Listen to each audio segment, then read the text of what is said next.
Good morning, everyone. On today's show, YouTube has a new really weird bug affecting channels that may make it almost impossible for you to find them unless you know where they are.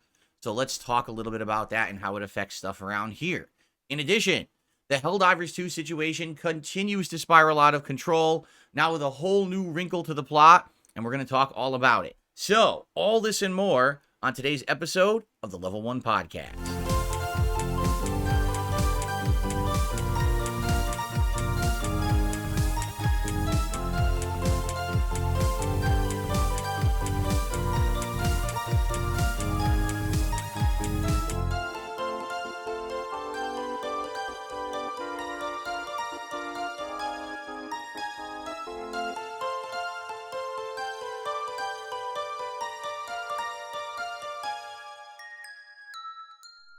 Good morning, everyone, and welcome to the show. I'm DSP, and this is the Level 1 Podcast for Sunday, the 5th of May, 2024, also known as Cinco de Mayo. Now, if you celebrate Cinco de Mayo, happy Cinco de Mayo. Personally, I don't celebrate Cinco de Mayo, so it's nothing special for me today. No, I'm not eating anything special for it. No, there's no special content or anything around it. Although there may actually be a video today queued up for our React show over on DSP Reacts that may actually be related to it, so we'll see. But for me, it is a normal day of reacting because it's Sunday, and Sunday is React Day for me, meaning I have a podcast here on DSPGaming, but then we head over to DSP Reacts for my weekly clips show, DSP versus the Internet. And then, of course, tonight on the late stream, we head over to the Throwback channel, where I'm going to be doing the next to last retro react stream to The Walking Dead Season 1. So we've got fun stuff going on all over the place, reacting. And then tomorrow we'll return back to regularly scheduled gameplay. Before we get to that, obviously, we have some interesting topics to discuss on today's show. What I'd like to do is recap yesterday. Particularly, I want to talk about Fallout 4 and its future, because yesterday I saw distinct differences between the previous streams that I'd done of Fallout 4, and we're only, like 11 hours into the game, something like that. And the thing is, I'm having a lot of fun with Fallout 4, but it appears that perhaps the viewership is not. Oh, we're up to 14 parts, actually, now that I'm taking a look. And I want to talk about that. I want to talk about how we should cover it. I want to be transparent with all of you about it so that we make the right decision here. Because personally, there's ways that I would like to continue, but I don't know if that's what you want. And, I want to see. I want to get in line with what you guys want, okay? Okay, so that's cool. And then last night went really well with our May the 4th celebration in the Battlefront stream. So we'll talk about that as well. And of course, as I mentioned, we have two major stories to talk about today. Number one, this weird new YouTube bug. And number two, the Helldivers 2 situation continuing, right? In fact, why don't we go ahead and talk about the YouTube situation first? I almost feel like this is something that should be at the beginning of the show. I think a lot of people should be aware that it's going on, even though I don't know what the root cause is. It's very bizarre, all right? So let's start talking about that, all right? Here's what's going on right now on YouTube. It's very weird, okay? As you might know, or maybe you don't know this, but about 2 years ago, I want to say, YouTube decided to institute a new practice when it comes to going to YouTube channels. It used to be that you would have a custom URL on YouTube. So, for example, this channel has been around since 2010. And since it's such a long-running YouTube channel, you can find it by simply going to youtube.com/DSPGaming. You don't need an @ in that name. You don't need some special combination of weird letters and numbers. It's literally just DSPGaming, okay? And the thing about that is, it's awesome. It's something that's a legacy thing. They don't do that anymore. If you were to make a new YouTube channel, you can't actually get a custom URL assigned like that anymore. All right. So I'm happy to have been around so long on YouTube that I have this post, right? It's like putting your flag down, putting your post. This is where I am. I'm a founder on YouTube, right?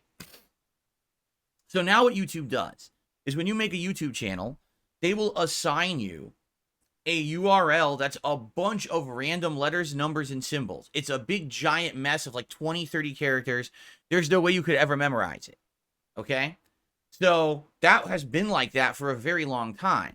And so people were having problems. What if I didn't subscribe to a channel and I can't really remember the name of it? I can't find it now, right? And people would have issue, and they complained for many years about this, but they want a quicker way to get access to a YouTube channel. So I want to say it was about 2 years ago. Don't quote me on that. I don't remember the exact timing of it, but YouTube decided that they were going to have new shortcuts to access YouTube channels, similarly to Twitter. You know, on Twitter, your handle is at whatever. You know, mine is at they call me DSP.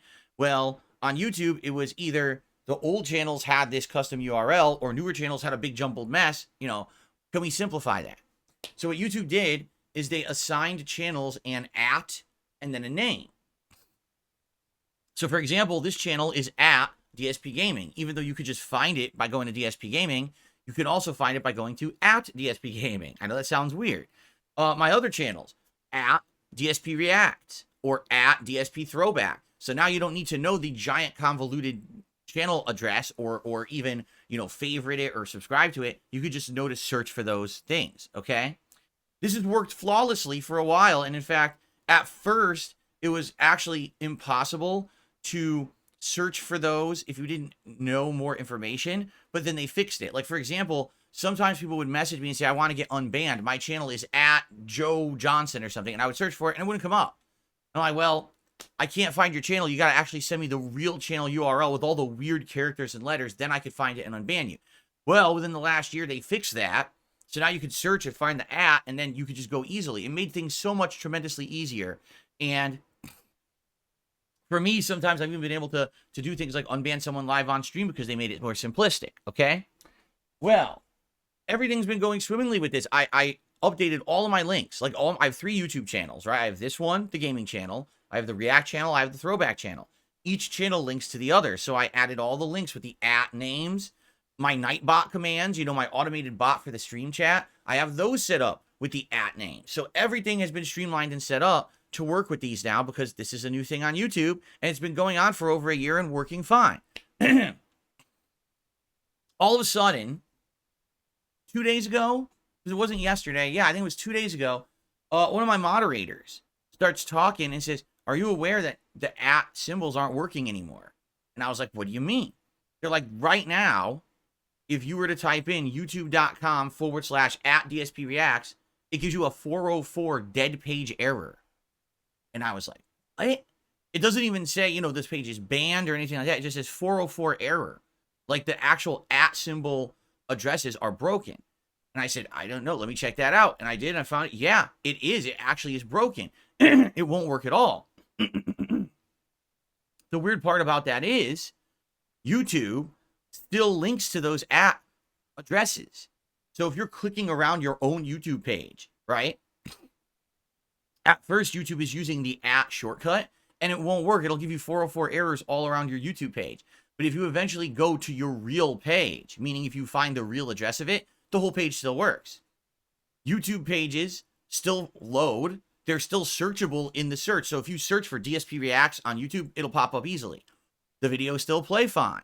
Everything works. Nothing has happened negatively to the channels, but YouTube broke the at references somehow, you know, and I've talked about this over the years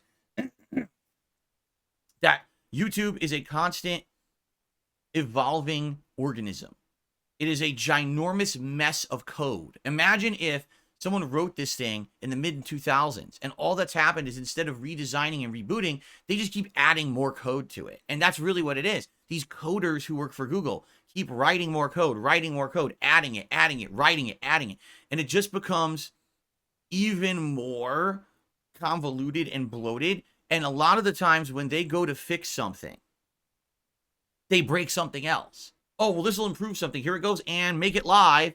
And now 5 other things on YouTube that they never expected would be affected are all affected and don't work. I absolutely believe this is what happened. Why would YouTube overnight, without even telling anyone publicly, decide that they want to get rid of the at references to YouTube channels and make them 404 errors? That doesn't make sense at all. They literally pushed the change down our throats over the last 2 years to learn to reference YouTube channels with an at. So, I mean, I even talked about it in my podcast. I say, hey, go check it out. At DSP Reacts, right? At DSP Throwback. And now I can't say that because if you look for those right now on YouTube, they don't work. They're dead links. Okay? So basically yesterday when I figured out this was going on, I was like, well, this is not good. I obviously want all of my links to work. So I had to go to my membership link. I had to go to my gifted memberships link. I had to go to my other related channels link. And basically what I had to do is I had to change all the links to be the real URL addresses of the page and not these references. And so let's check it out, because I did update it and it works. So did you see right now in the chat, I just did the React command, but it's now linking to the real channel URL rather than the symbol. I'm going to try throwback. Oh, Blastoise already did. So here we go. And the throwback works, you see? But how stupid is that? That you have to basically change everything on YouTube because some coder fucked up the whole site. Right? So now, as of now, everything should work. If you guys find a dead link somewhere, like if you're using commands today in the chat and you notice, oh, this link doesn't work anymore, let me know. Because I guarantee you it's because they changed the references to not work, and now that's where the dead link is coming from. I obviously want all my links working. So if you are aware of something that broke, please let me know. Whether it's on my main channel pages, a command in the chat, wherever it may be, I want to fix that for you. Okay? So let me know, and we'll go from there. Now, here's the thing. That's all I can think of that would be a problem. Now, I'm hoping that most of you that like my content have subscribed to the channels, whether it's here on DSP Gaming or my React content on DSP React or the throwback content on DSP Throwback. As long as you're subscribed, the content will still show up in your feed, okay? I tested it because this actually, my React channel is the channel I use to watch content on YouTube because that's the one that has the YouTube Premium membership, so I don't have to see ads. And in that feed, I'm getting all of the videos from all the channels it's subscribed to. No problem. So that's good. It seems like that didn't break. It's only if it's directly an reference. So I hope there's nothing that relies on that. You know what I'm saying? Like, who knows what YouTube coded and changed internally or why this happened? And it's weird again. They've said absolutely nothing. They're just dead radio silent on it. And is it the end of the world? No, it doesn't really affect things that much. Again, if you're a fan of something, you probably already subscribed to it. You're not every day typing in, oh, youtube.com at DSP Reacts to get to the channel. You're already subscribed to it, right?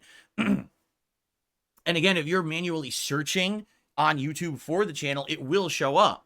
It's just the matter that the symbols don't work anymore. So it's kind of stupid. And here's the other thing too. This channel, DSP Gaming, is not affected. Why? Because this channel is a legacy channel. It's been around for 14 years. Because of that, I have the custom URL, DSP Gaming. It'll never be given up to someone else. And because of that, you can find this channel regardless. Even if the symbol isn't working, it still defaults to this channel URL anyway. So that's a good thing, that the main channel here isn't going to be affected in any negative way. It's really the other channels that will. And that does kind of suck. You know, already those channels, let's be honest, don't have giant viewer bases. It would really suck if now people who normally watch the content on those channels can't find the channels. You know, I hope that's not the case. I hope someone doesn't type in at DSP Reacts today and says, oh, I got a 404 error. I guess Phil's channel got deleted. And then they don't check it out. That would really suck. But again, this is kind of the drawback of working on YouTube, is you never know what's going to happen day in, day out. They break the site, you know, and now you got to try to figure out how to go around it, you know? So anyway, this is going on. I wanted to make everyone aware, because it's not just affecting my channels. It's anyone who's usually using the reference. It's broken right now. And I just want people to know that, so that they are not wondering, why are there 404 errors everywhere I go today on YouTube? It's because YouTube broke. You could still find it. You have to manually search for it. Okay? And hopefully they will fix it. But in the meantime, I made all my commands to the actual channel URL, so I don't think we'll have this issue moving forward anyway. But we'll see. Okay. Let's talk about yesterday's streams, because I would like to directly address what happened yesterday with Fallout 4, shall we?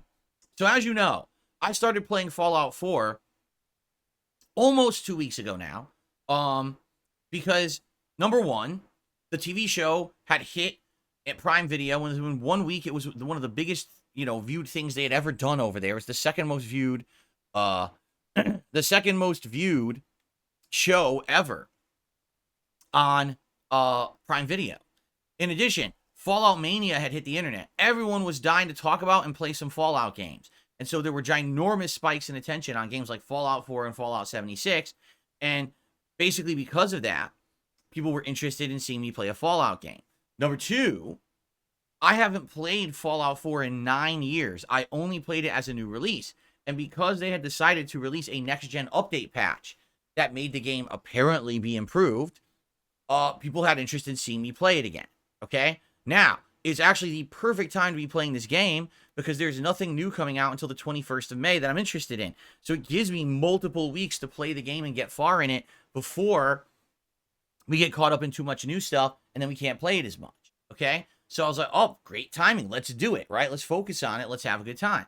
Did a new run. Idiot Savant run with a melee build. Completely different from the builds that I had ever done in Fallout games before. And I was like, this is neat. This is fun. It's interesting. I even skipped the Minuteman bullshit so we don't have idiots telling us constantly to do base building and boring shit. Instead, we're just enjoying the game for what it's supposed to be. Open world exploration, combat, RPG elements, story. It's really good. So I'm enjoying it. And the audience has been too. As you know, part 1 actually hit the YouTube algorithm, got over 30,000 views and climbing as of now. And this affected the first few parts of the playthrough that all got inflated views, which was a nice change from the stuff on this channel that usually views are not so good unless it's a hot new release. And I've been having a good time with it. Now, every time that I've played it, we've had good viewership, good engagement, good support. Overall, the streams have all done quite well. And so I was happy that I made this decision. I'm like, oh, good timely decision. People are liking it. This is excellent. Just keep it in the rotation, right? Well, yesterday I went to play it, and this is no different from any other day. I would say attendance was decent. We still had over 400 viewers the entire stream, which is good for any daytime stream that's not a new release. It's actually pretty good. And then engagement. Well, I would say half the audience that attends Fallout 4 is engaged. They're talking about the game. They're having a good time. But sadly, the other half is kind of disengaging now. And I don't know if that's just the fact that we're 14 hours in, or that maybe Fallout Mania has ended and people aren't that excited for Fallout content anymore. This is not a new game. This is a game that's 9 years old, right? I don't know, right? I can't figure out why people would be engaged. I'm trying to engage with the audience. I'm talking with people who were there. I'm answering questions. We're having a conversation, but it's definitely way, way less than the people that were there at the beginning when people were like hyped at the beginning. Now it's kind of like, meh, it's just another playthrough, right? In addition, support yesterday was not great at all. All right. First of all, thankfully, there were gifted memberships at the beginning of the stream. If that hadn't happened, it actually would have been an incredibly slow stream. Both super chats and tips were very, very low. And it's like, I don't know what happened, because every other Fallout stream we'd done up to that point actually had done well. There were people showing up, engaging, and supporting. It was like something changed out of nowhere.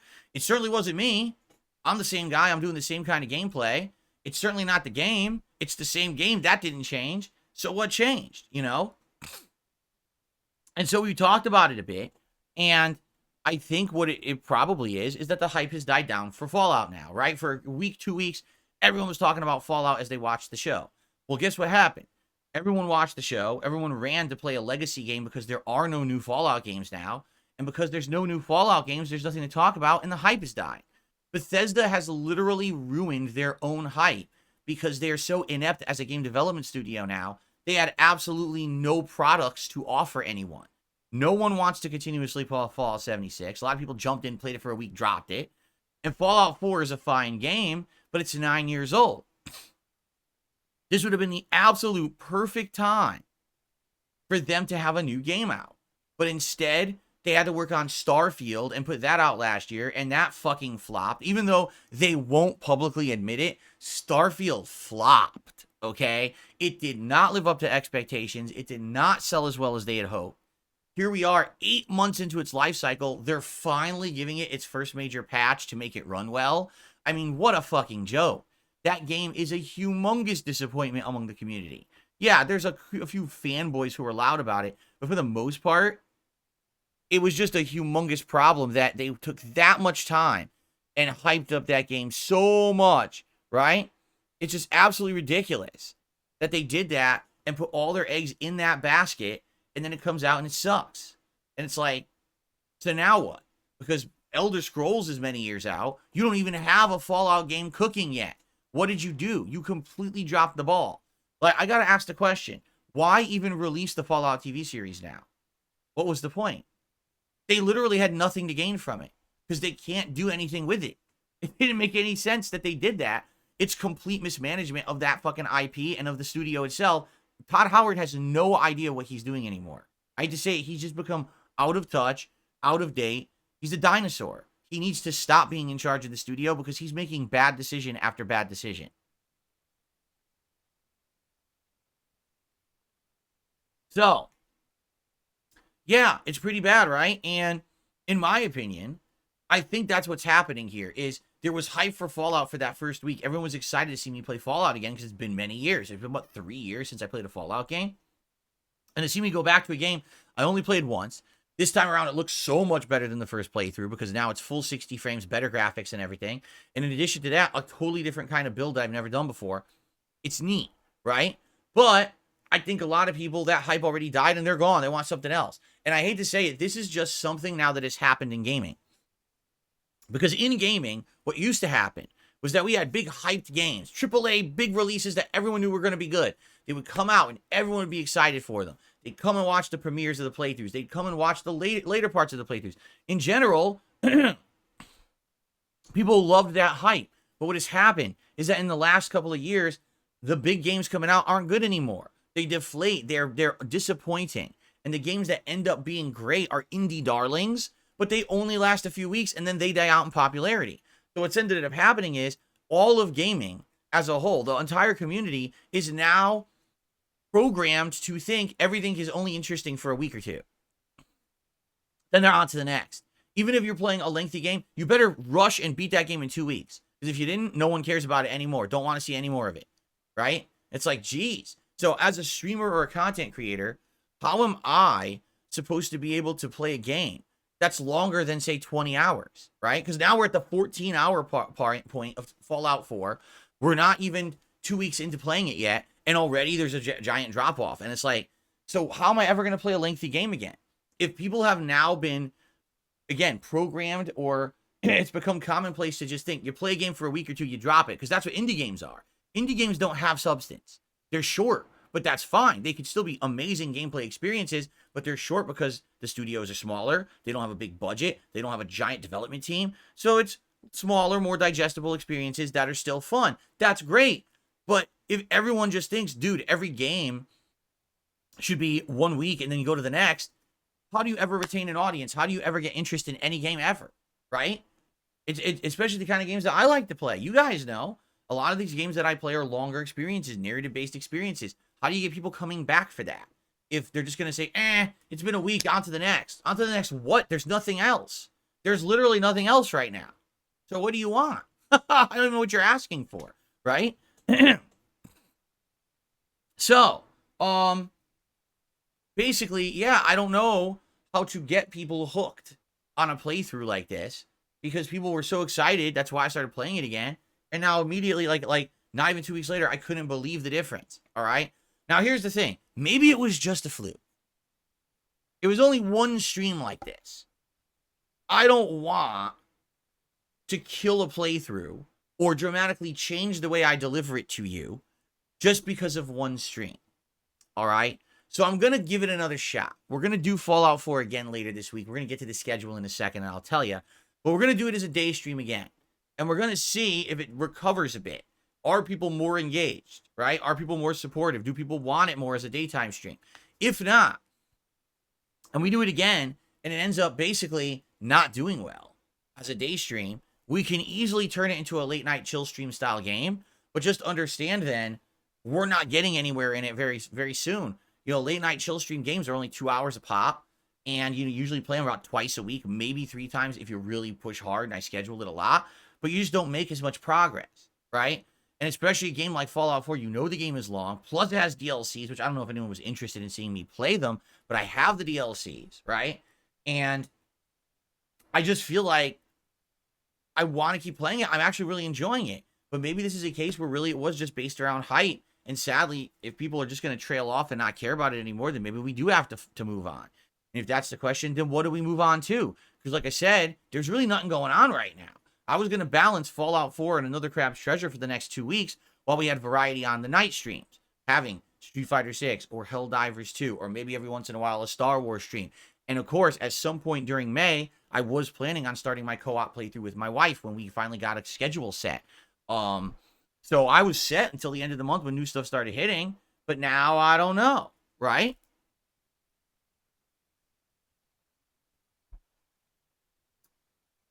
So, yeah, I'm not sure. So my attitude is thus: I don't want to give up on it. I do want to play it again as a day stream, and we will.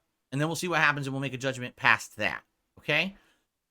Last night, it was May the 4th, also known as Star Wars Day, and I decided to do a random night stream of Star Wars Battlefront Classic Collection.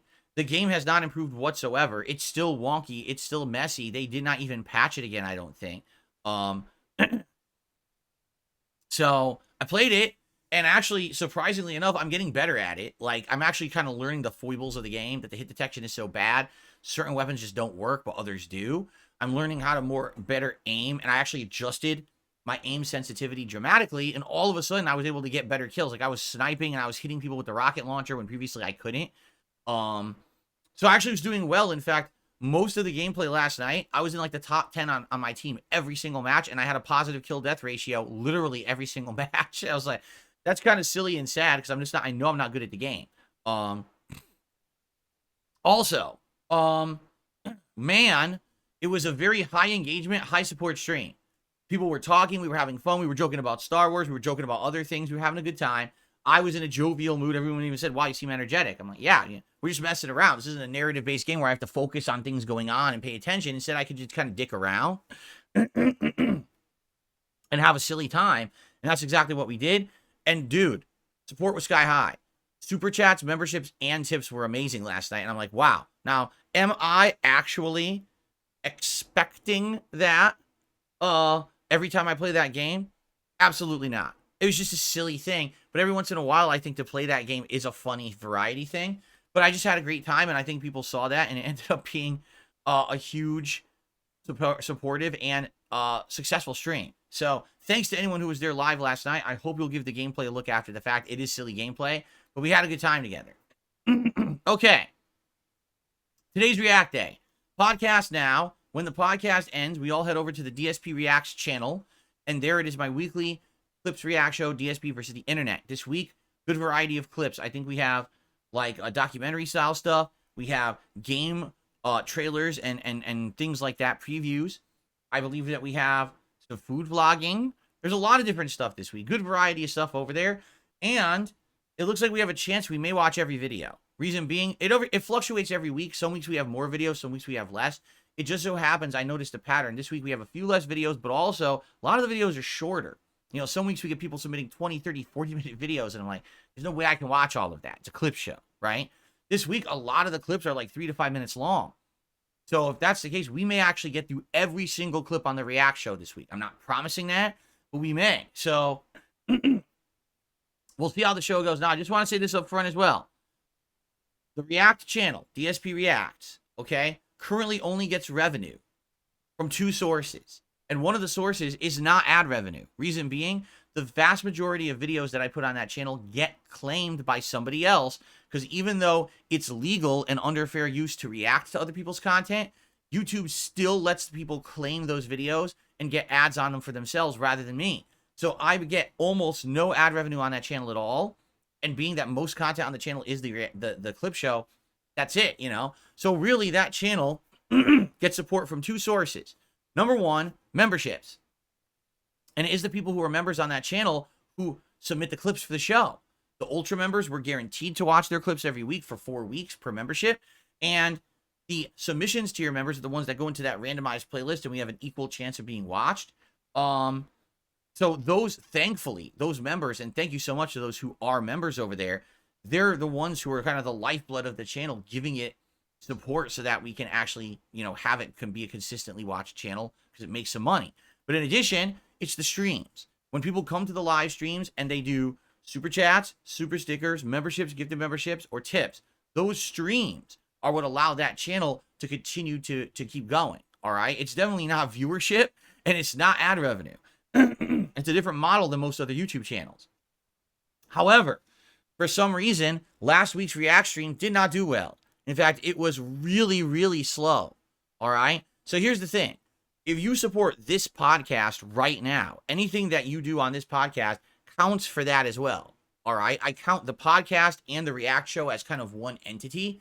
Anything you contribute right now actually carries over to that show. So if you were to tip on today's podcast, that sticks and applies to the next stream so that those, excuse me, so that those contributions will count towards the rewards. All right. And the funny part is, Dabhands even just said it. He says, the weird thing is, last week, I feel like it was good videos. You're right. I think the React show is actually getting better. I think that the submissions are actually becoming more interesting, more stuff to watch and absorb and learn and comment on. It's better than some of the fluffy crap that we used to get. You know, people submitting stuff from YouTubers that are like 10 years old, stupid memesters and dumb shit that no one cares about, dumb skits that aren't funny. Now, the videos are actually becoming way more interesting. Okay? So it's not a symptom that the show isn't good. It's just, I don't know, we had a slower week last week. So I'm curious what will happen today. If you guys support this podcast, it helps. If you support once we go over to the React channel and the stream there, that helps. I would hope that you will join me and support the React content if you can. Okay? Please do. All right? Okay. So that's the first stream. Then tonight on the late stream, it is our next to last stream of the Retro React of The Walking Dead Season 1. We have been doing this now for 4 weeks. This is week 5. And it looks like 2 more streams and we will wrap up the entire first season series. It's fun. It's a lot of fun to re-experience this classic game from 2012 that really was the first major Telltale Games narrative experience that was super notable and people really enjoyed watching. And because of that, I played all the other seasons of Walking Dead, plus the spin-offs, plus The Wolf Among Us, plus Game of Thrones, plus Tales from the Borderlands, plus the 2 seasons of Batman, plus probably more. There's probably even more games that I played that aren't popping into my head right now. Okay? So it all worked as a result of that. I hope you'll join me tonight over there on the Throwback channel, 6:45 p.m. Pacific time for the fun retro vibes. And I want to say thank you to those who have been attending and supporting those streams. Again, much like DSP React, I don't get a lot of ad revenue on that channel. You know, those videos are being uploaded mostly for posterity purposes because a lot of these playthroughs don't exist on YouTube, or if they do, they're almost unwatchable at this point. So I've got playthroughs currently of Final Fantasy 13, the original run that's going to end within a week or so. And then we're going to start up LA Noire, which is another playthrough that was lost to time and now will be on YouTube again. We've got my original Fallout 3 playthrough now being upscaled, widescreen, HD, 60 frames, proper titling, proper thumbnails, in order in a playlist. All the things that were missing from the original playthrough are now being added, which is sweet. We've got this Walking Dead Retro React that's going on. It's good content. I hope you'll check it out if you haven't yet. And I would tell you the URL address of it, but I don't know what it is because it's a bunch of random letters, characters, and numbers, and you can't use the address for it anymore because YouTube broke it. So just search for DSP Throwback. Check out the channel if you're interested. Tonight we'll be over there enjoying the retro vibes. And it's, again, thanks to those who attend those streams and support them. That keeps the channel viable. So thank you for that. Okay. Tomorrow, Monday, we'll return to gameplay here. All right. It will be a podcast followed by more Another Crab's Treasure. I'm excited because it looks like we are going to finish up this Grove dungeon that we were in and continue on with the plot, which probably means we're going to head over to the very challenging Vale dungeon and go from there. It's a great game. And by the way, as I discussed yesterday on the show, I actually figured out a way, all right? I figured out a way to make the game play better, to have more reactive controls. It'll react better to what I'm inputting. So I'm excited for that. And hopefully we'll have a better experience tomorrow with the game and do even better, all right? There will not be a late stream on Monday night because it is the one time a month I have to film private Patreon React videos. But in addition to that, I have some other stuff business-wise I need to work on for the month. So it's perfectly fine. One night stream we're not doing, it's okay.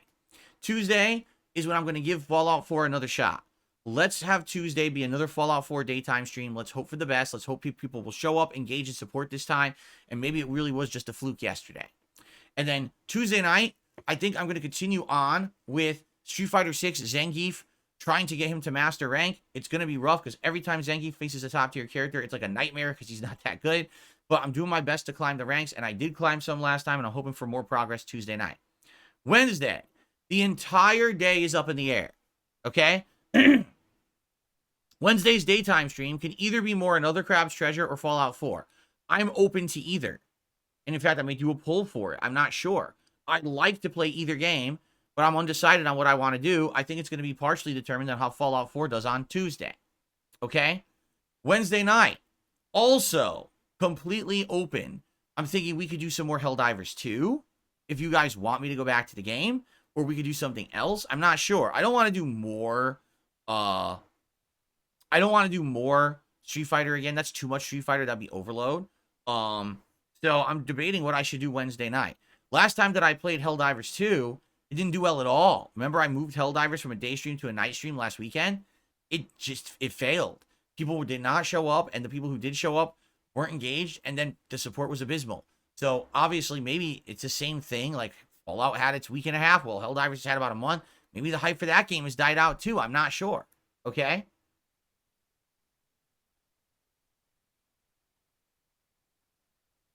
So maybe Wednesday night, we could just do a late night chill stream. Someone actually asked me about that. They said, will you just do a late night chill stream where we just talk? Just a hangout session this month. I said, I don't know. We could. We don't have to, but we could. I usually just do it as a thing to fill if we have a night stream that's just randomly empty for no good reason, like something goes wrong. So we could do that. So let's think about it, what we want, and let's think about what streams we want for Wednesday, okay? The other thing that we have to determine is what's going to be the next Retro React on the DSP Throwback channel. We only have tonight and next Sunday, and then The Walking Dead is done, and we got to figure out what's the next best thing to hang out and watch. I don't know. The way I see it, we've now done 2 narrative-based games nearly back-to-back in Heavy Rain and Walking Dead. I feel like we want to do something different. We want to break it up, excuse me, and do a different style of game.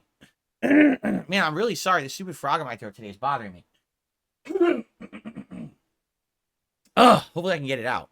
Anyway, I'm definitely thinking something more action-based. But what? You know, I would say go back to Dark Souls 1. I really liked watching my first Dark Souls 1 run many months ago, but people never really voted to see it return. So maybe that, unless people have other ideas, which I'd like to listen to and consider. But that's what I was thinking. I definitely don't want to do another narrative-based game at this point. I'm kind of bored of them at this point, and I want to move on to something different and more exciting and more, you know, filled with action. Some people, it seems like every time I bring this up, people say LA Noire in the chat. And here's the thing. LA Noire is coming. LA Noire currently is going to begin work on being remastered and uploaded to the channel within the next week or two. We have to wait for Final Fantasy 13 to end, and we only have a few parts left of that playthrough, and then we're done with it. So once that happens, LA Noire will start to be redone and put on the channel. Now, I can't do a retro react to it until it's on the channel. Do you see? I'd be more than willing to watch that playthrough and react to it, but it doesn't exist on the internet. I have to have it on the channel first before we can watch it. So that's maybe a few months out. Seriously, like I'm thinking have that run for a month or two, have the playthrough be on DSP Throwback, and then maybe we could do a retro react of that later in the year. I'd be down for that. But I think we have to get to that point. Okay? Okay. So there you have it. And one final thing to remind you of. On Saturday, May 25th, it will be a Indies marathon, but it's a PC-centric Indies marathon on my mini PC. Okay? So if you haven't yet, check out the thread for nominations. If you type !Indies, the thread will pop up right now in the chat. And you can go to this channel page and you can nominate games. And I need people to nominate indie games for this event that are PC games. And the more nominated games, or I should say the more frequently nominated games will then make it into a poll. All right? And that poll will then become, you know, the determination of what games we'll be playing during this marathon at the end of this month. Okay? I'm excited for this. We haven't done an Indies marathon in many, many, many years. So to do an Indies marathon may open my eyes to a lot of games that I've missed out on and don't understand. So it should be pretty cool. Okay. Very nice. All right, so what? Anyway, some idiot in the chat saying something dumb. Anyway, no, not you, Jordan. So this idiot over here. Like literally someone saying, "Oh, you can't say anything in Phil's chat, you'll get banned." What are you talking about? You literally just said that and you didn't get banned. Like what are you saying that's getting blocked? In fact, here, let's take a look. If I scroll up, no one banned anything this guy said. He's saying stupid thing. You want to hear what he says? Look, here's what he said that got blocked in chat. See that fatty can never take an L. There's so much meat writing in his chat. Yeah, I wonder why your message got blocked. Gee, I wonder. I wonder what that could possibly be in reference to, right? I wonder why that message didn't make it to my chat. You fucking buffoon. Anyway, you can't make this shit up.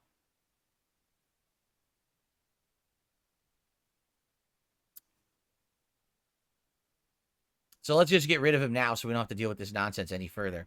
Okay, so that's pretty much what I have to talk about today in regards to all those other topics. But now, ladies and gentlemen, it is time for my favorite segment. It's time for your favorite segment. Everyone, it is time for DSP News. Yeah. Maybe I'll sing my way into the news every day from now on. What do you think? It's DSP News. Oh, yeah. Okay. Anyway. All right. Today on DSP News, we have two news stories. First news story, listen to this. Sucker Punch Studio says that Ghost of Tsushima's PC port will not require players to create a PSN account for single-player mode, only for Legends Online multiplayer, and that's because you're basically playing the multiplayer over the PlayStation Network. It launches on PC and Steam on the 16th of May. So unlike Helldivers 2, all right, if you want to play the game offline single-player, you don't need a PSN account. If you do want to use the online multiplayer component, you do have to have that account. Now, I find it funny because this never would have even been a thing of discussion except for the controversy around Helldivers 2 right now. And, you know, how many people realistically would be playing the online Legends multiplayer of Ghost of Tsushima? I'm not sure. I did try it, and I just thought it was kind of like, it wasn't a big deal or anything. It was nice that they added multiplayer after the fact, but the game was so lengthy and full of content to begin with, I don't even think it was really needed. So I don't think it's that big of a deal that you need a PSN account to play the online multiplayer, but it is good to know that people will not need one if they just want to play the game offline. Okay?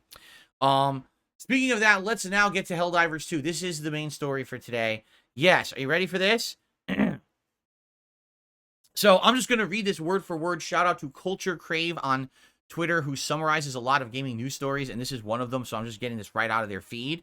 So, update on Helldivers 2. What just happened? I misclicked. The game is now unavailable to purchase on Steam in tons of countries due to the PSN login requirement. Because of mass complaints, they just removed the game for purchase. If you need to have a PSN login to play the game online and you can't get a PSN account in your country, they just removed the game from being purchasable on Steam for you. Okay? Those countries include 177 different ones, including Afghanistan, Antigua and Barbuda, Anguilla, Albania, Armenia, the Netherlands Antilles, Angola, Antarctica, American Samoa, Aruba, Jamaica. Ooh, I want to take you to Bermuda, Bahama. Come on, baby mama. All right, that one's not real. But I can keep going. It's 177 countries that are now banned from playing Helldivers 2 because you can't get a PSN account there. Okay?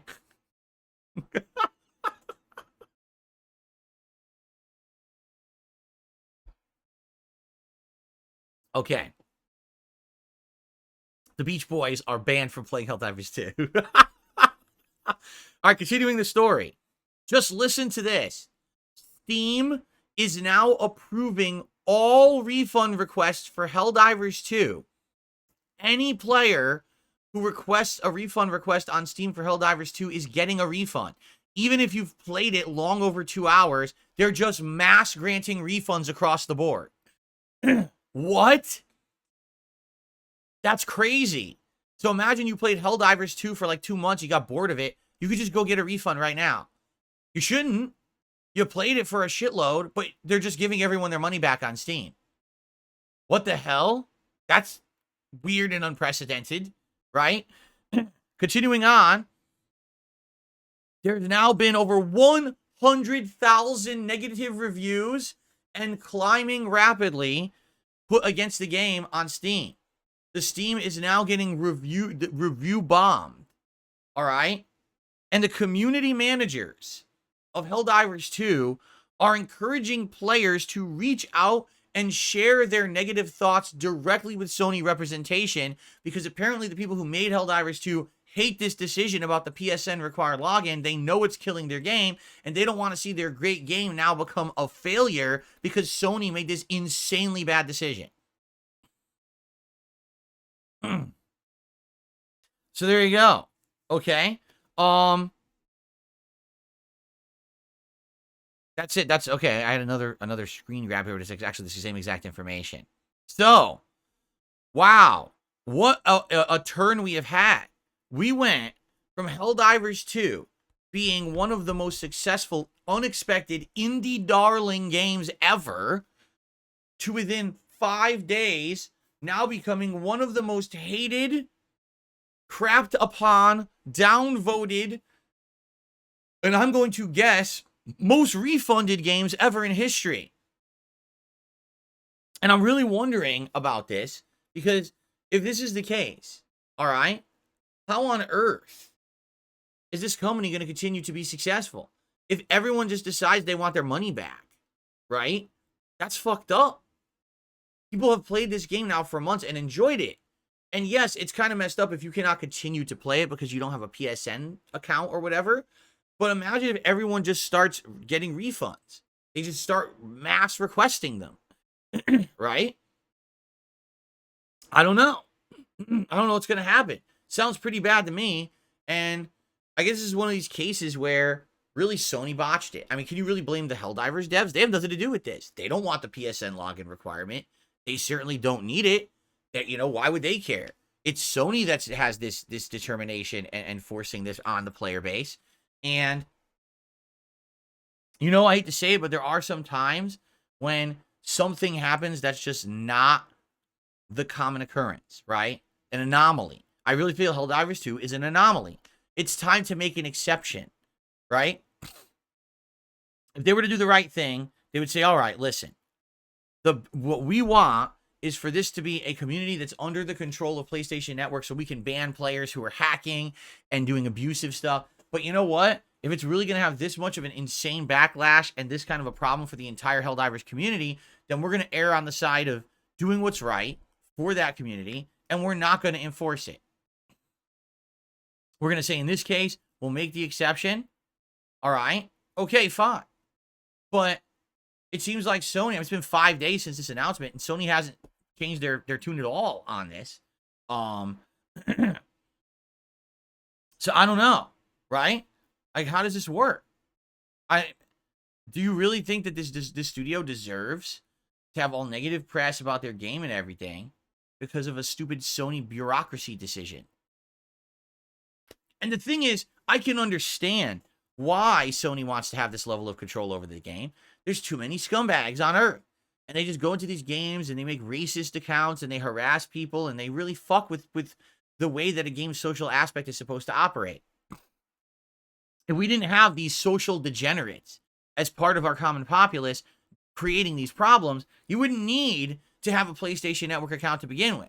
But I get it. Yeah, there's too many fucking degenerates out there who have nothing better to do with their time. They're just wastes of life, and thinking that they're harassing someone else as a way to get their jollies off is a valid use of their time. It's fucked up and unacceptable, all right?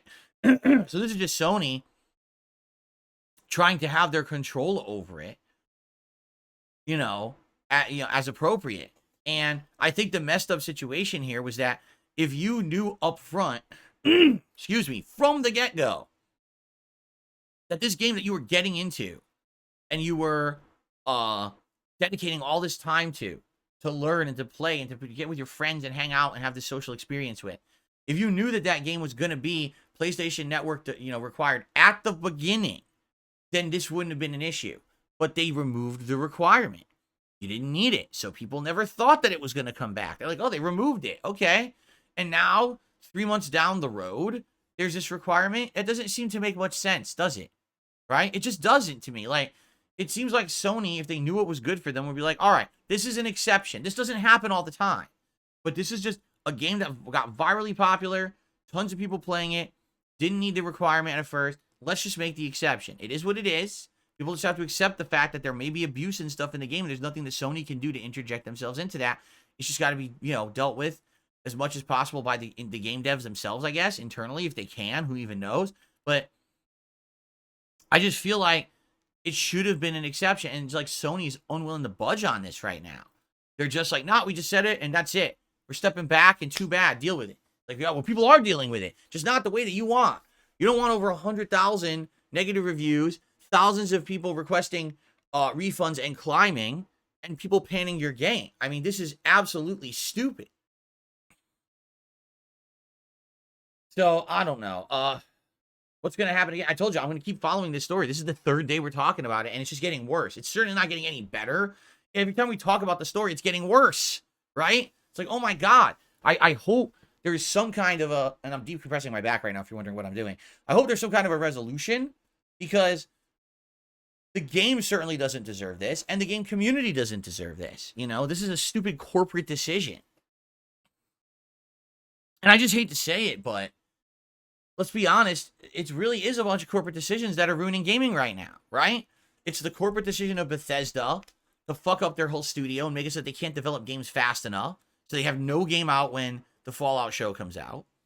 It's the fucked up decisions of studios like EA or Ubisoft that ruin their games. It's the fucked up decisions of Blizzard, Activision, right? Laying off employees, Take-Two, laying off entire parts of their studio that made successful games because they just want games that print money rather than are good artistic experiences under their umbrella.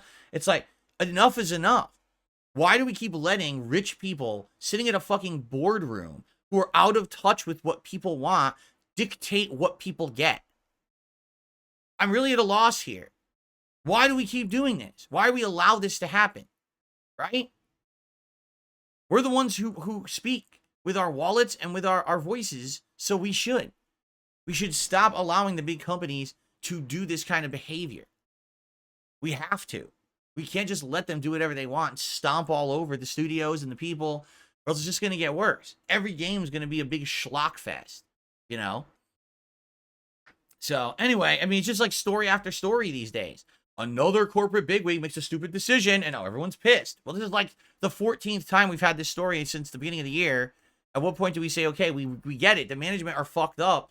Why are they management? What are the shareholders thinking? Because the shareholders are people who own stock in these companies. And when you see disasters like this, right? It's like, why would you want those people in power? Shareholders have a lot of power. They can actually vote to have people thrown off the boards and stuff. They should. They should be like, what the fuck are you doing? The game is printing money for us, and now you're fucking it all up? What are you, stupid? I don't know.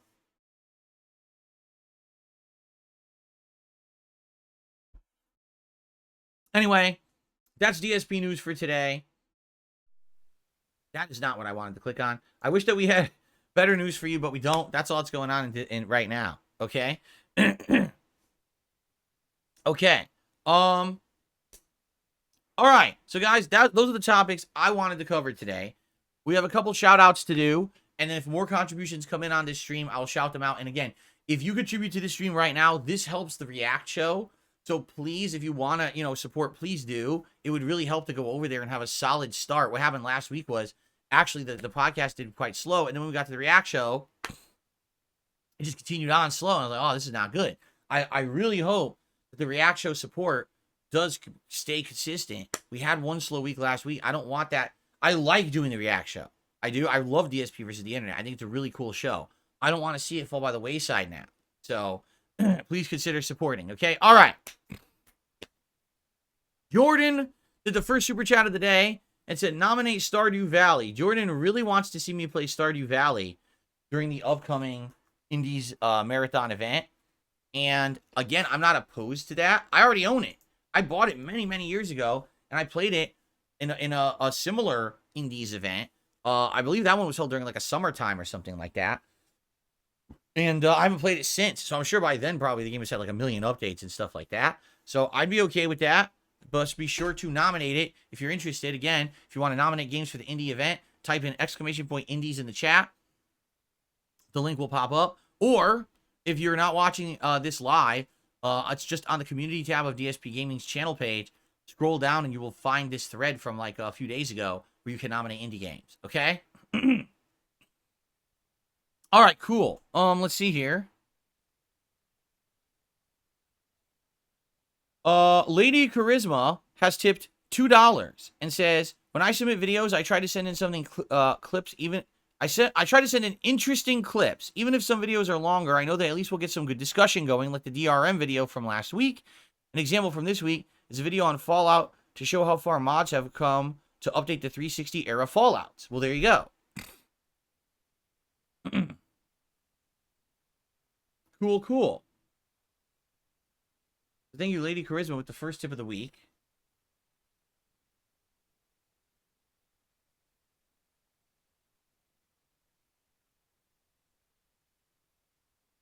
First tip of the week. First tip of the day. First tip of the day. Not first tip of the... I guess technically today's Sunday, so that would be considered the first tip of the week, actually. There you go. Excellent.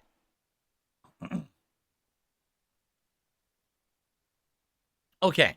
So far, that's what I've got for contributions, all right? So, if anyone contributes, thank you. It'll count towards the React show, and it would help a lot. But in the meantime, what I will do is I will open up the chat to some Q&A, and let's see what you guys what you would like to talk about. All right? Cool. What do you guys want to discuss today?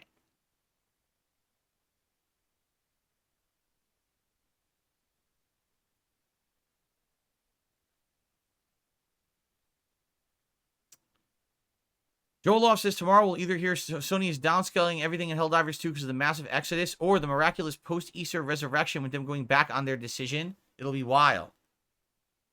I guess we'll see. All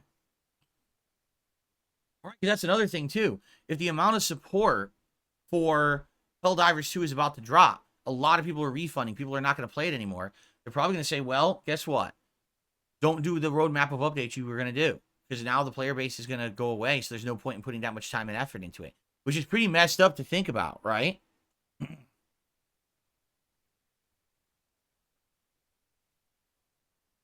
Would I ever apply to work at a game company? In what regards or response? Like, number one, I'm not a developer. I don't know anything about coding or anything like that. I wouldn't be able to do that. I mean, could I come up with concepts for a good game? Probably. But typically, it's people who have been in the industry for a long time who get into those roles. They don't just hire someone from an outside perspective as someone who's going to be like a consultant on a game's scope or range or what a game should be, right? I'm also not well respected or regarded in the gaming community at all because of the insane amount of trolls that I have on the internet. So I don't see how on earth I would ever get hired for a game company in any capacity. I don't know what I would be doing. Cleaning the toilets? No, I don't want to be a janitor for Take-Two Interactive. So, probably not.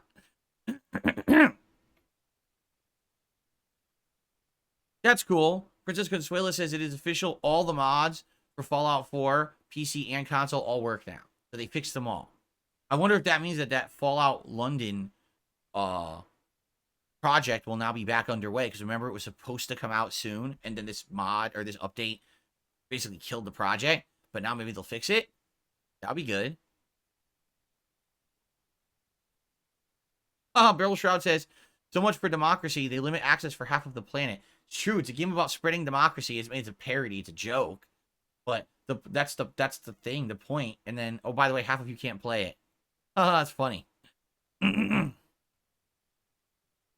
Joel says, RoboCop was a nice surprise. I'm actually going to check out their underrated Terminator game, which is also great, apparently. Is this something you would check out? I don't know. Some people wanted me to, and if it was accessible for me, I don't even know where it is. I didn't even know about it. I know people had told me when I was playing RoboCop, they had also made a Terminator game, but I was like, all right, I like the RoboCop game, but I don't know if the Terminator one is up to snuff, right?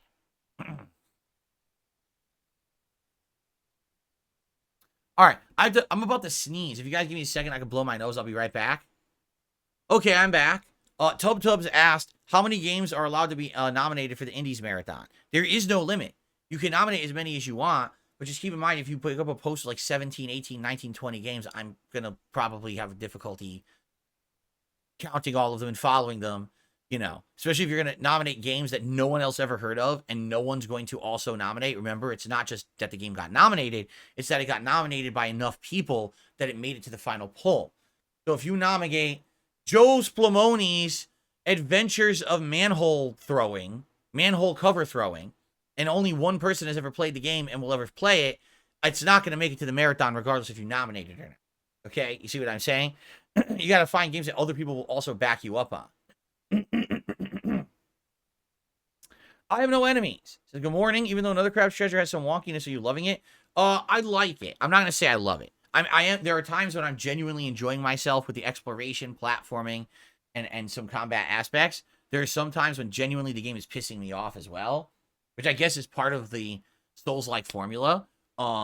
There are control tweaks I'll be using tomorrow to supposedly make it more responsive.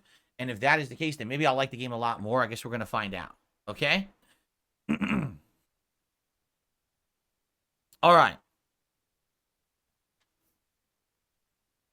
How long will I play with Zangief until I try a new character? I think you do an amazing job of learning new characters. It could be fun. Right now, I want to get Zangief to Master. Once we get Zangief to Master, then we see what's going on. I can tell you this. I'm definitely playing Akuma. When Akuma comes out on May 22nd, I'm checking him out, and I'm playing with that character. So that, at the latest, that's when I'll be using a new character. But for now, I feel like I need to spend every moment I'm playing Street Fighter 6 trying to get Zangief to Master because I'm running out of time. I want to get hit Master before this update comes out. So.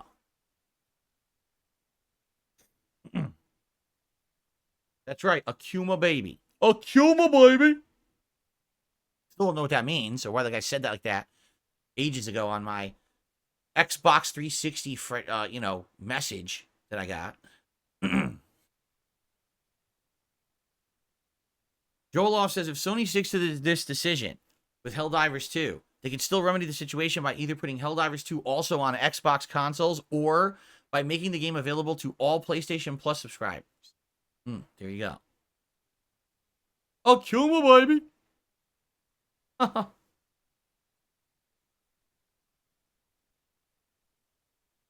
Spelunky 2? Tub is talking about Spelunky 2. He thinks that I would like the game. I never played a Spelunky game, right? I didn't play the first one either. No, I don't think so. So that's an indie title I'm familiar with the name of, but I've never experienced. Maybe now this would be the time for it. Now it would make sense, right? Excuse me. It's a roguelite? Oh, boy.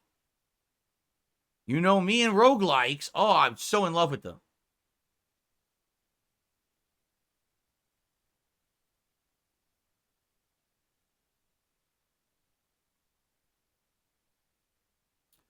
Yeah, I don't know. Joel Loss says, what about Deponia? They're older point-and-click adventure games. I guess, again, I don't know. You guys know better than me. I don't know anything about PC indies. I've heard names dropped, but I don't play them. So, I don't know. You tell me. That's the whole idea of the nominations and voting process, right? Wade Mills says, context, the guy beat you with his Akuma. I guess he was feeling himself and decided to send you that Akuma baby message. Is that true? The way I see it is like, that was back in the day when it was called friend request ridicule. And I would just open my inbox on Xbox Live, on the 360 era. So we're talking like 15 years ago. And there'd just be a million messages in there. Right? And I'd be like, what the hell? And so I would, I would just play whatever was in there. And sometimes it was interesting and sometimes it was the stupidest shit ever. And that was just, Akuma, baby! What does that even mean? Do you like Akuma? Did you beat me with Akuma? I don't know. I didn't recognize the name, right? Oh, man, I feel like I'm going to sneeze again. Shit. Oh, God.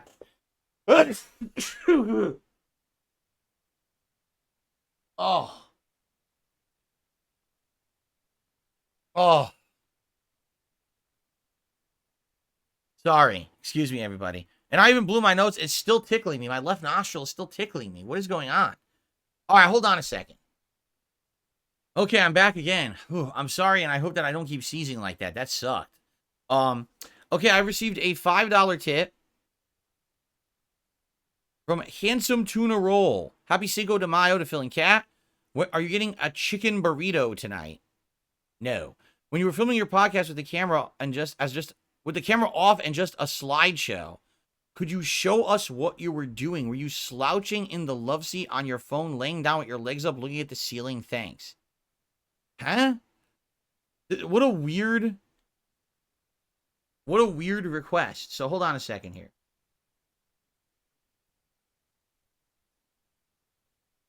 I have to explain everything that they just said because you guys probably have no idea what that even meant, right?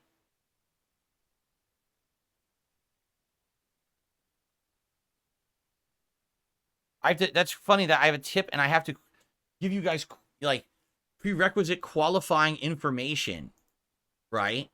About what he's saying. Okay. So, excuse me. So back in the day, before I had a podcast called the Level 1 Podcast, before I even had a podcast called the Pre-Stream Podcast, I just something that I had called the Pre-Stream. What this would be is I would turn on my stream, okay? And while the pre-roll was on, or whatever you want to call it, which was it was this, basically. Only back then, it was more ads. Like you would see ads for the merch that I used to sell, right? Or ads for my other channels. Stuff like that. It wasn't all just art like this. It was more, there was more advertisement and stuff like that, okay? So this kind of stuff would roll for an extended period of time. You know, right now you see this for maybe, I turn the stream on between 10:45 to 11 a.m. and the show started by 11:15. So at most you'll see like maybe, 15, 20 minutes of that. But there's music playing. It's the remixes that we talked about yesterday on the show with my voice in them and stuff like that. It gives the audience an opportunity to sit down and get ready for the show, much like if you're in a movie theater and it has things running in the beginning before you sit down for the main event. Similar thing. So anyway, what would happen then is basically instead of me having a podcast like I'm doing right now, it would be me sitting here talking to the microphone, covering all the information that I cover right now, and many other things as well. But it wasn't as basically the show did not have the organization that it has now. It didn't have segments that were organized as like a show. It was more just kind of a very informal thing to do. In general, the show would not last nearly as long as the podcast does today. It would be a shorter thing because a lot of the times I didn't have a lot to talk about and I would rush into gameplay.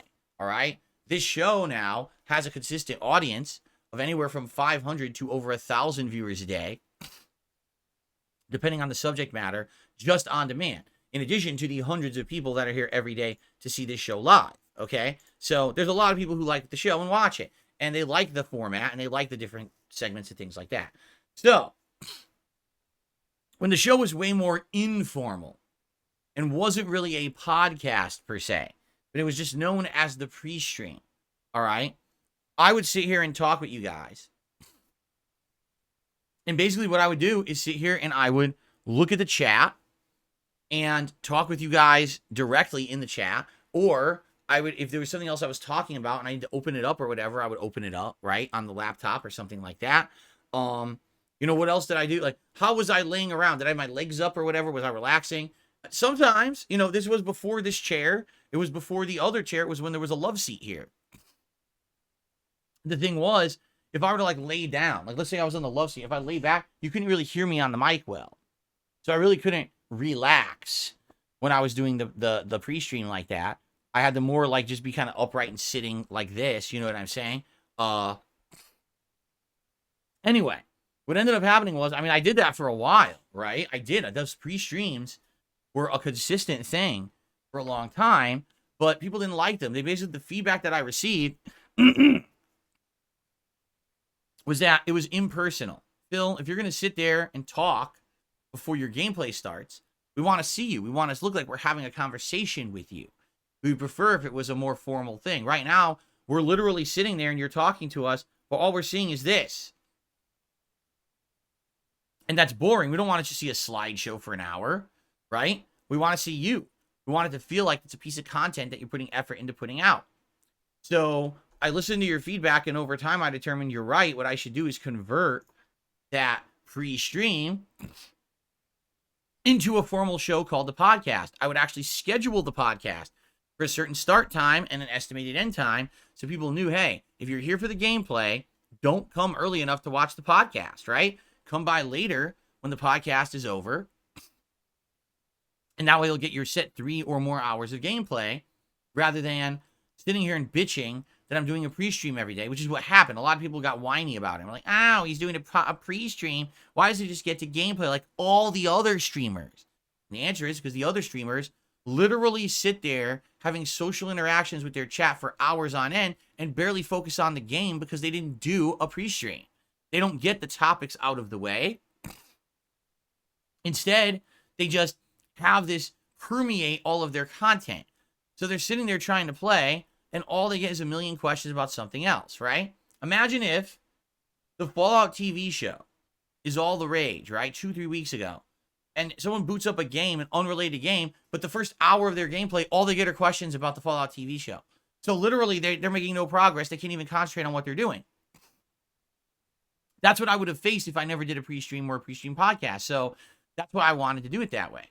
My content's a little different. That way, when we start the game, we can focus on the game, right? Imagine if I went to do my React show today. I can't do the React show because people keep asking me questions about unrelated stuff. Like, what? You see? So, anyway, that's why I did it. So, yeah, what would I do during that time? It depended on what I was talking about. If I was having a conversation with people, I'd be reading the chat. If it was something like news and I needed to read, sometimes I would directly read news stories right off my phone. Sometimes I would be more laid back and relaxed. It all depended, right? Depending on what we were doing. So there you go. Now today, you know what I'm doing. I'm here on camera the entire time, right? It's just the evolution. That's what it is. I'm happy that I get positive feedback from my audience because it allows me to improve over time and become a better person and a better content creator. If I didn't get that feedback, that people wanted more, make it more professional, make it so that we see you, make it so that we have this level of interaction rather than it just sounding like someone's talking, but we have to stare at these stupid slides, right? If I didn't get that feedback, maybe I never would have changed it and it wouldn't have gotten better and it wouldn't have gotten the following that it had, right? So that's good. I'm glad that I've improved. Okay. Let's see here.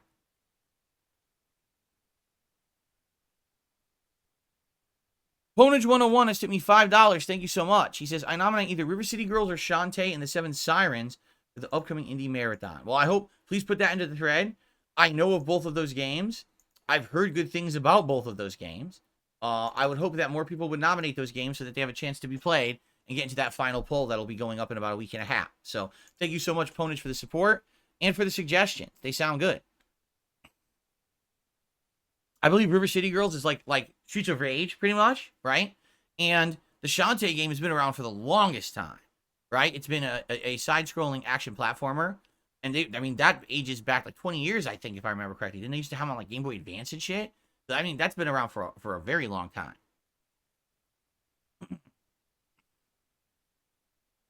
Jedi Dad asks, do you ever get tired of streaming? 16 years is a long time. Okay?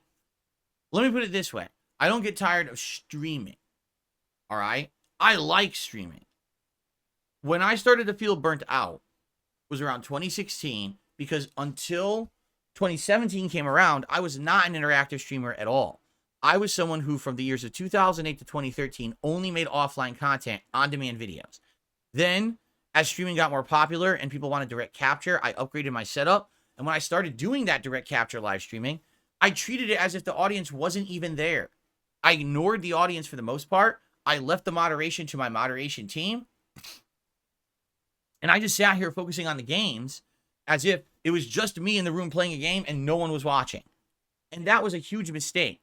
That was a huge opportunity for interaction, social development, and making the streams more interesting based on interaction with me rather than the games. For years, I ignored that, right? So around 2016, I did get bored. I felt like I had stagnated and there wasn't much going on in the realm of me getting anything more interesting out. So I started becoming a split guy. Half the time I was doing the gameplay and the other half I was doing edited videos for the KO Gaming channel. And that did work. The KO Gaming channel did absolutely work. It got tons of views. It got attention on YouTube. It hit the algorithm. One of the videos went viral and got over 1 million views. So it was definitely a formula that worked. But ultimately, YouTube killed the idea when they, number one, demonetized the channel for no good reason, and number two, the adpocalypse hit anyway, making it impossible to make a living on just on-demand videos alone, regardless. And so in 2017, I changed my entire mentality as a content creator, and I became an interactive streamer. 7 years later, I can tell you, it was the best decision I've ever made. I absolutely love being here on stream with all of you. So when you say, well, you've been around for 16 years, aren't you bored? Well, first of all, from 2008 to 2013, I did one kind of content. Then from 2013 to 2017, I did a different kind of content. From 2017 to now, I'm doing a different kind of content. So really, I've only been doing what I'm doing for 7 years, okay? And what I can tell you is during that 7 years, no, I'm legitimately not getting bored. Why? Because I'm a variety creator. Yes, I play games, but I play a big variety of games, right? I play Souls-likes or actual official Soulsborne games. I play fighting games. I play shooters. I play RPGs, whether Western, Eastern. I play a ton of different RPGs. I play narrative-based games. I play all these different things. Now in the last year, I've started reacting to stuff on a clip show. I've also reacted to long-form content, right? I now have the throwback channel where we can watch my classic playthroughs and enjoy those. Because I do all these different things, never does it feel stagnant at all when I'm playing this stuff. It just feels fun because I'm always bouncing between variety. In addition, because I am a variety creator, I have a wide variety of viewers from all over the world who are tuning in for different reasons. Someone might be watching the podcast now but have no interest in my stuff for the rest of the day. I might have someone who's not interested in the podcast but will watch just the React show. Tomorrow when I go to play games again, more people might come back who aren't interested in today because today's React Day. People might watch the Souls-like stuff, but not the fighting games. Or might watch the fighting games, but not the RPGs. Or maybe they watch the RPGs and the fighting games, but they don't like the Souls-like stuff. You see what I'm saying? Because I'm a variety creator, it allows me at all times to have different people coming in. I always say it's like a revolving door in the front of a big skyscraper or department store. People are coming in, enjoying what they like, coming out, but then they come back in again when something else is in there that they like. And that's good. It's not always exactly the same group of regulars every single day to watch every single thing. You come by when what you like is featured, right? And that's very, very different from a lot of other creators that have this one kind of focus or only have this one viewer base that come by to watch everything they do. I have a viewer base that come by to watch specifically what they like. And it's very different. That's why I'm not bored, because there's so much variety and I see different people at different times. I have a lot of fun with that. So there you go.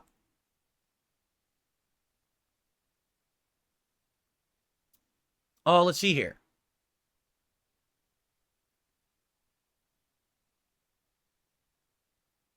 I received a $5.01 tip from the big dog. For the casual gamers among us, can you explain what about Street Fighter V was bad? I thought that 5's V-triggers were a poor MVC3 X-Factor ripoff. I don't think it ruined the game or anything. Also, I did email you, like you said, but I still can't chat or comment. Oh, you did? When did you email me? Because it might have hit my spam folder. If you just emailed me and I didn't get it, because I don't think I did, probably in my spam folder. Sadly, a lot of stuff hits my spam folder. Let's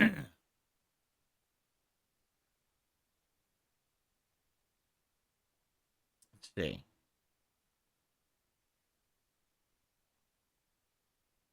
I'm just scrolling through quickly just to see.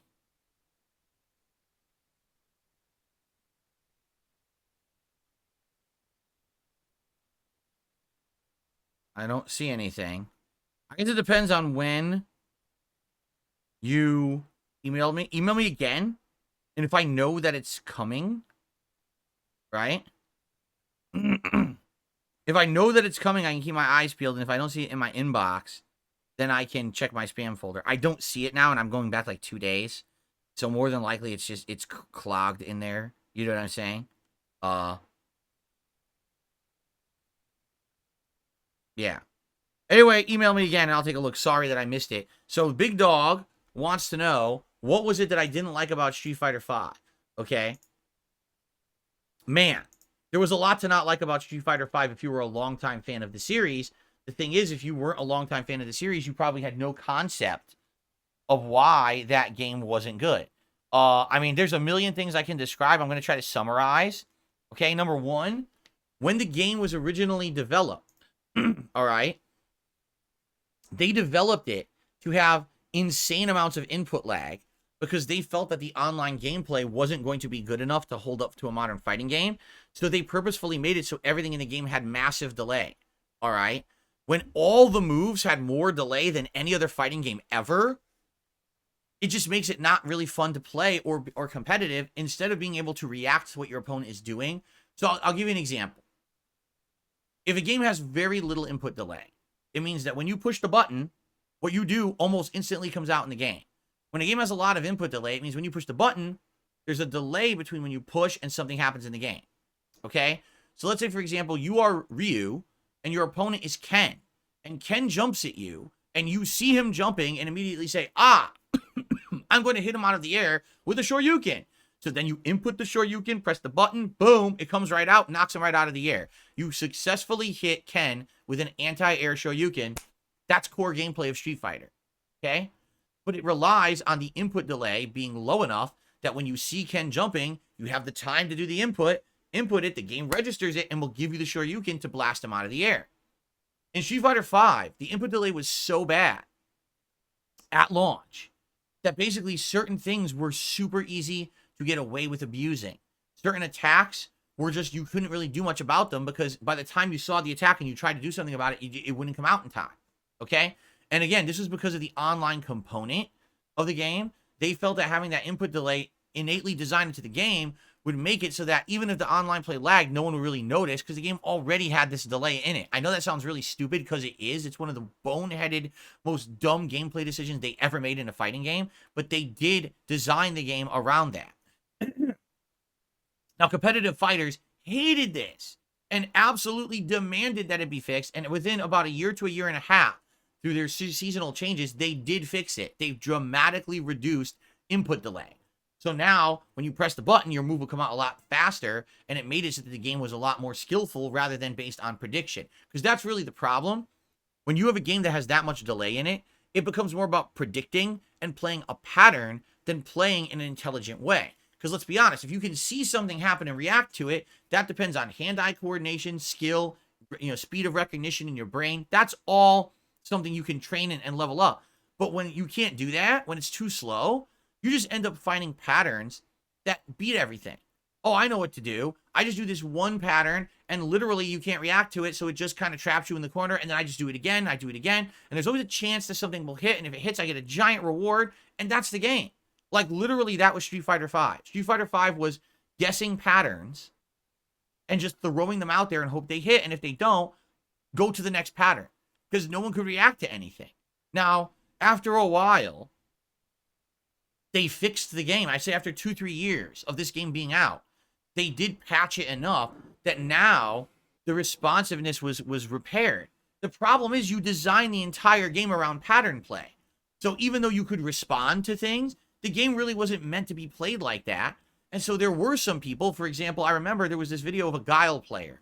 And the Guile player was reacting to everything his opponent was doing. If the opponent would throw a fireball, he'd do a level 1 super that would immediately blow through it instantly and knock him on his ass, right? Or the opponent would try to jump, he would dash under, hit from behind for a giant combo. And like, everyone's commenting on the video, oh my god, this is like the best player ever. I was like, dude, that's basic Street Fighter gameplay.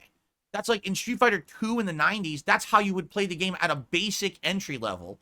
And this is what people thought was like the most mind-blowing top-tier gameplay of Street Fighter V, because the game was dog shit.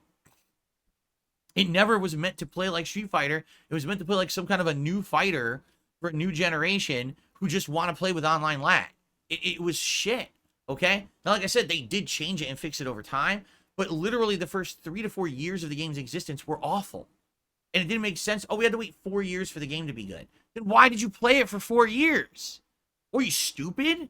You should have never played it, and the Capcom would have made better games. Instead, people kept playing it, buying every single seasonal update, getting every single character in the game, dropping more money into the game, keep playing tournaments, keep streaming the game. The game was never good. Half the character designs are a joke. Manat, a fucking Egyptian mummy girl? What the fuck is this? It's not Darkstalkers, it's fucking Street Fighter. Why the fuck is that even in there? It didn't make any sense. The character designs were awful. Ed and fucking Falk and shit. It's like, it's the most boring shit I've ever seen in my life. It was completely uninspired of a game. But everyone played the fuck out of it for 7 years because there was nothing else to play. Capcom didn't make any more fighting games. When they finally came out with a game like MVC, Ultimate MVC 3, or was it? No, it wasn't MVC 3. Was it MVC Ultimate? Whatever it was called, you know, it tanked. The whole hype behind those games had failed, and they removed most of the characters people loved, so no one cared about it. So all the eggs in the basket of one game. And the community had nothing else to play, so they had to play that game and pretend like the problems didn't exist. And the funny part about it is, the entire time Street Fighter V was out, I called it out for all of these issues. I said, it's too delayed, it's pattern-based, there's no real intelligence, no reacting to anything, no footsies. It's just a game where you just play a pattern and it's boring as dirt, right? So, when Street Fighter 6 is announced and comes out, immediately all the top players start admitting, oh yeah, Street Fighter V was terrible. You played it for 7 years of your fucking life. 7 years you dedicated to a piece of dog shit. I'm glad I skipped it. I really, like, imagine if I wasted 7 years of streaming time playing a dog shit game just because it's the only game Capcom has out right now. Fuck that. You don't support shit that sucks, because that's how you get more shit that sucks. You know? They absolutely should have basically panned the game and said, sorry, Capcom, you fucked up. Come back in a year or two with something better. We're not playing this dog shit. And then Capcom would have made a better game right away, instead of people literally paying them money for crap for 7 straight years. Okay? It's just amazing to me that they did that. But that's, you know, and I say, that's my take. That's literally everyone's take on Street Fighter V now. It's just that they didn't say it till Street Fighter 6 came out. That was my take of Street Fighter V since the day it fucking came out. I said the same thing. And everyone back then treated me like a joke. Oh, DSP doesn't know what he's talking about. DSP is just salty because he's not in the FGC and no one likes him. No, it's going to tell the truth. Because I don't have my stake in the FGC. I don't need tournaments to be successful, streams to be amazing. I don't participate in any of their shit. I just do content for myself and my audience. That's it. I don't care. So I can be honest about a game that sucks and not have to worry that, oh no, now the community will be shot. Who cares? The game was terrible. It always was. I said it since day one. No one could counter my points. Instead, they just continued to play the game. Like, it's not as bad as he says. And 7 years later, oh wow, that game was awful. Yeah, because you lied. You know what I'm saying?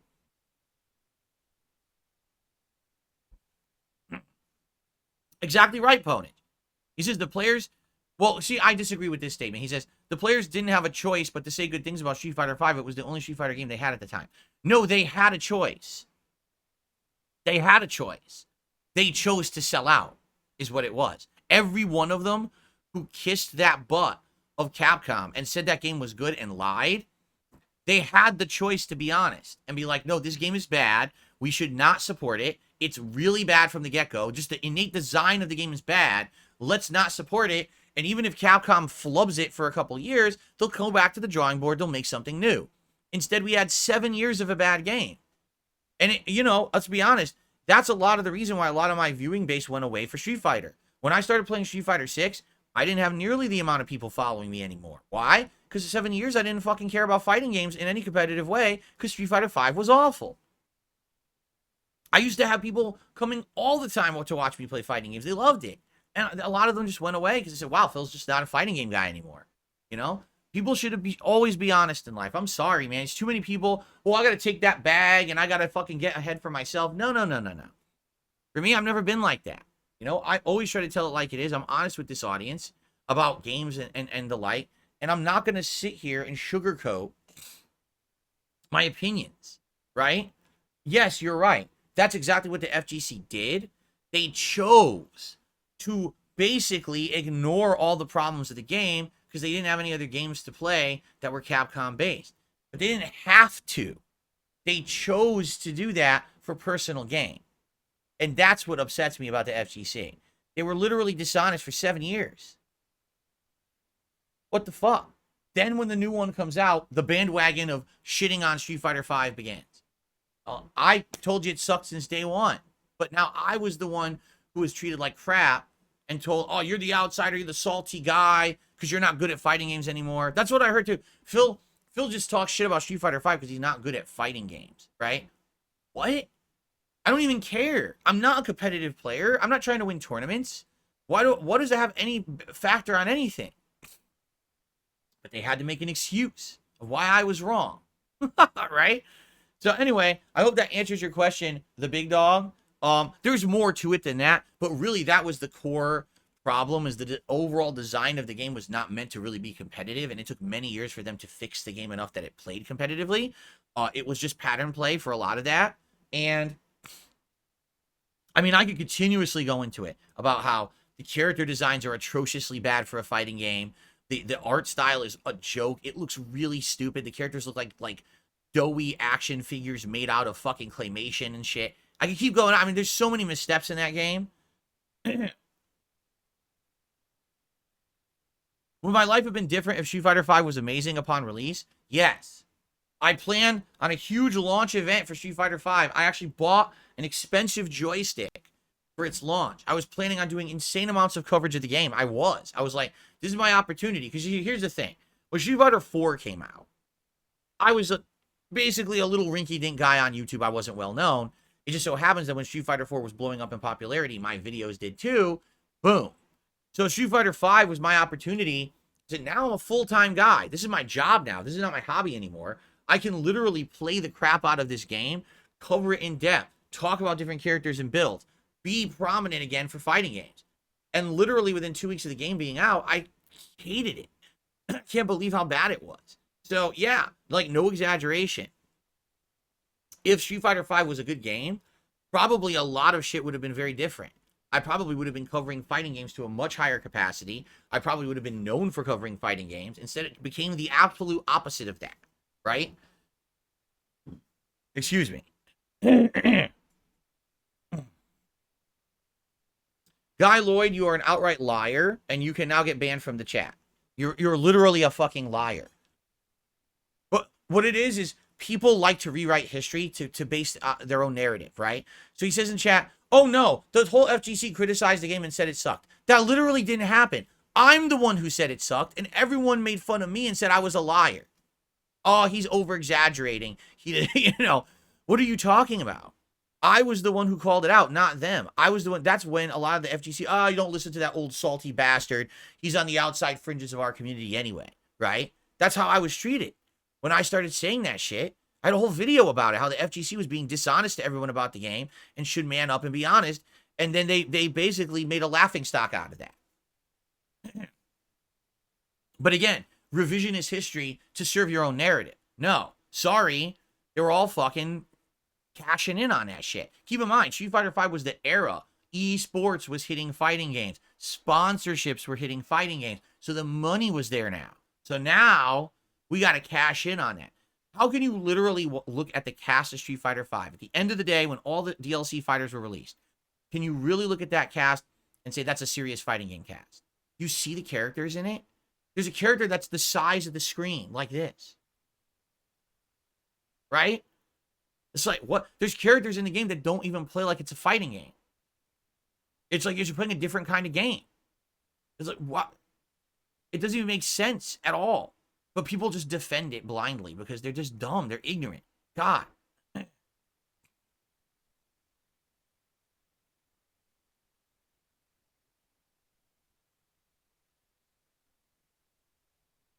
Exactly. Street Fighter V tournaments were broadcast on ESPN. The worst numbered Street Fighter ever was broadcast on ESPN as if it was good.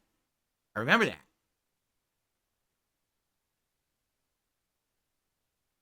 Radical Jaw says, would you recommend Tekken 8 to a beginner, or is it too difficult? Any fighting game is fine for a beginner as long as you don't aspire to get good.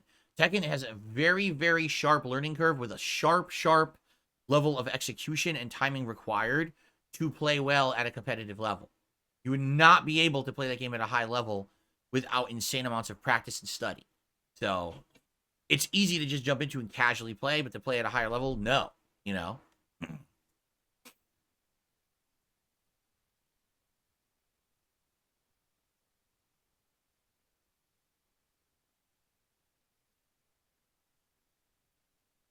Oh, all right. Well, guys, I've gone on for a while, and I just realized it's React Day, and I have to end the show because we have to get the React stream going. Okay?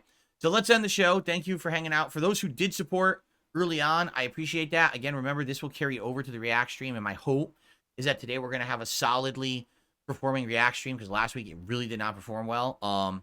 Thank you guys for hanging out with me. And if you want to continue this discussion about fighting games and more stuff in the future, let's do it on a future podcast, but we've gone long. So thank you so much for watching the Level 1 podcast. Tomorrow, I'm sure I will recap how all the reacting went today. And we'll hopefully have some updates and news stories and all kinds of stuff to cover. All right? Thank you guys so very much. And I will see you on Monday. Peace out.